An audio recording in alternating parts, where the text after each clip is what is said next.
What's going on, everyone? It's Justin here, and today I've got a video testing out the camera of the iPhone XS and XS Max, where Apple made some improvements this year, both in terms of the photo quality on the main sensor as well as portrait mode. If you guys didn't know already, I'm giving away an iPhone XS on the channel, so I'm going to leave a link to that down below. But today I've got a special guest, Sam Elkins here, who is a great photographer, and I'm going to let him introduce himself. What's going on, everyone? My name is Sam Elkins. I'm a commercial and portrait photographer based in Los Angeles, California. Super excited to partner with Justin on this video. He's going to be explaining a bit more of the tech side of things, while I'm going to be doing more of a real world kind of photographer take on this beautiful iPhone camera. But I'm really excited to see kind of what we're going to be doing here and what kind of features we're going to be testing out. Yeah, so this year Apple made some improvements in terms of the sensor size, the portrait mode. So today we're going to take into kind of an everyday use cases, and even as a photographer who has a Canon 1DX2, which I personally love as well, this is something that still travels with us every single day, no matter what. So on the tech side of things, the iPhone XS and XS Max has some improvements both in terms of the processor, which helps with the AI,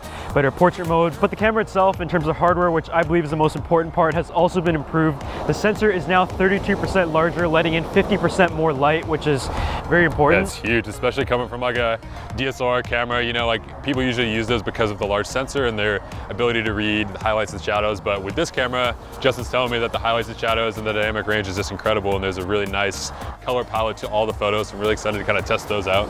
And I mean, even with the iPhone X having a really good camera, when I compared it side by side, I noticed the dynamic range was definitely a big boost. And when it comes to editing photos, that's something that you just can't have enough of. It's just kind of a great base to start off, especially with your dynamic range. You know, you have all the colors available to you. The blacks aren't crushed, the shadows aren't crushed, the highlights aren't too bright, and there's just like a nice palette to edit like anything you want, you know?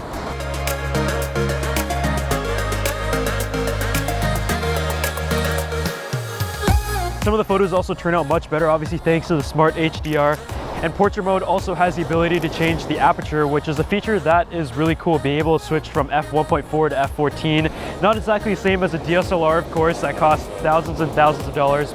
Well, I think as far as the phone goes, it's a pretty accurate rendition of what aperture actually looks like if you were to shoot between 1.4 and f16. It really does show you kind of like the differences between the different apertures. And if you want to show more of your background or more of your subject, you can do that now, which is, I think, is pretty awesome on a phone. And a lot of that is thanks to the processor, which is more powerful. And the fact that it's able to distinguish different elements such as hair and separate the foreground with the background is things that Apple has done to kind of bring everything together to give you a better overall image. Make sure you guys stick around to the end of this video, because Sam and I are actually going to take a photo on this phone and edit the exact same photo, and we're going to let you guys pick who you think did a better job at editing that photo. I think Sam's going to win this, but I'm going to try my best. One of the first things I noticed right off the bat with the XS is the dynamic range. Phones these days already have a pretty good dynamic range, but with the XS, it stands out above anything else that I've tested. As a photographer, even shadows and highlights are imperative to an image, and the XS knocks this out of the park. The colors are accurate, not too saturated, and it looks so good on that vivid display.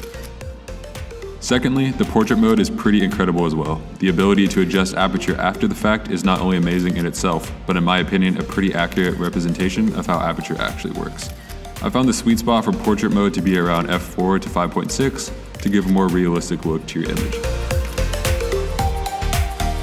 When it comes to the front-facing camera, the 7-megapixel resolution might make it come across as there weren't any changes this year. But this year you have a 27mm focal length versus 30mm, and most importantly, there's contrast and phase detection autofocus. The aperture is f2.2, which is the same as the iPhone X, but you can tell in video especially that the camera is better at detecting highlights similar to the rear-facing camera. The changes are definitely minor though when it comes to photo, and it would have been nice to have seen a higher resolution.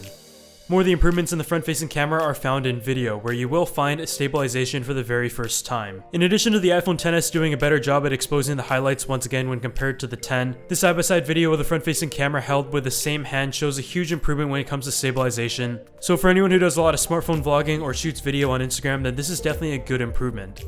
The front-facing camera also does have true depth in portrait mode, and it overall does a pretty good job, but like the rear-facing camera, similar issues that are noticed are in the hair, as well as glasses and accessories, especially even in contrasting scenarios. When it comes to the front-facing camera, a lot of people have been talking about the issue where the camera actually over-smoothens skin. I think the biggest issue is that there isn't really an option to turn it off, but I'm pretty sure Apple will fix that in an update. For now, the problem has kind of been pinpointed to the automatic noise reduction, especially in scenarios where it's a little bit darker, because in regular scenarios, I really didn't didn't notice the issue that much unless I zoomed in a lot on the image. As for video, a lot of the improvements you're going to find are similar to the ones that you're going to find in photo.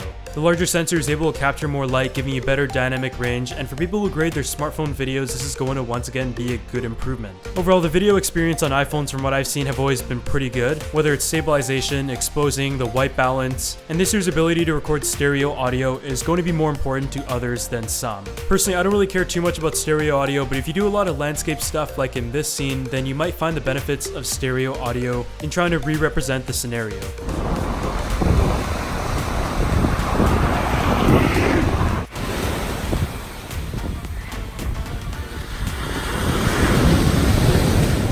Additionally, the iPhone XS does have an auto low light option for frames per second. In the event that you're shooting around 30 frames per second and you enter an area that might be a little bit darker, the camera has the ability to automatically switch to 24 frames per second to let in more light.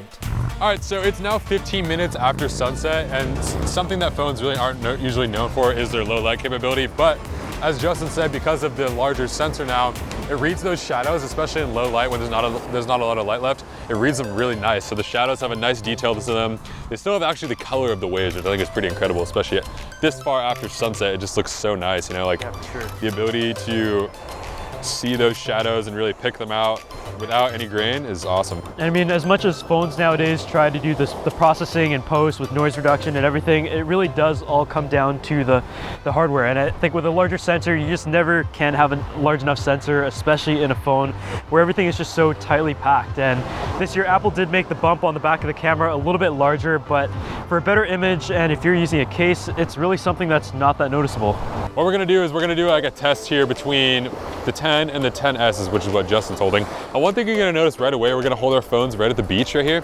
Then we're gonna slowly pan up to the sky. And as you can notice right away on the 10, the brightest point in the image right here on the far right, you can't tell like what's going on because it's so bright. It doesn't know how to read it properly. But with the 10S, it's perfectly lit.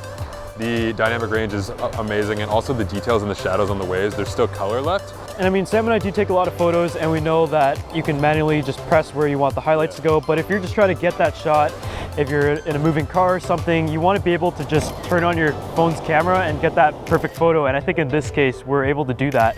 As soon as we flash it at the brightest point, it figures out where the highlight is and exposes the image for that while still retaining some details in the shadows. Exactly. And for those who are wondering, this picture was taken half an hour past sunset, and honestly, it is pretty dark, but you can see that this phone here still does a great job of capturing the sunset over there, as well as the color of the waters and everything. So I think it's something that I was actually pretty surprised about and didn't really expect when compared to like the iPhone X, which is a phone that is still very, very good as of last week and still costs a lot of money. So thank you guys so much for watching this video where I tested out the camera of the iPhone XS and XS Max with Sam Elkins. I had a great time in LA. I'm gonna leave a link to his stuff down below. But to conclude, I think Apple has done a decent job in making the camera better in this year's iPhone, with the main camera having a 32% increase in the sensor size, letting in more light. The dynamic range was really good. And as someone who likes to edit their photos in post a lot of the times, I think having a flat image that has good dynamic range is something that I prefer. But if you compare it to other smartphones on the market, such as the Google Pixel, for example, where the photo might look a little bit better when unedited, that's something that the user has to decide. And I'm going to be comparing this phone with many others that are coming out this year. But if you guys enjoyed it, make sure you drop a like and subscribe to the channel, and I'll see you all in the next one.